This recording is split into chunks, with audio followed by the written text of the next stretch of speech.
Magandang gabi. Ang linuto ko ngayon ay sinabawang tulingan.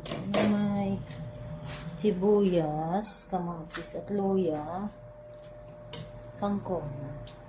Pinakuluan ko lang sa tubig.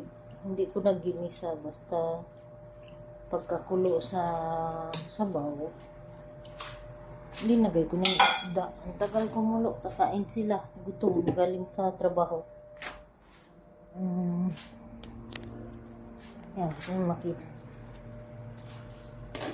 Ayan, yung aking gulay.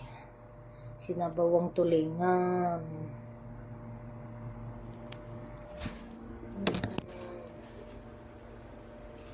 Hindi pa kumulo.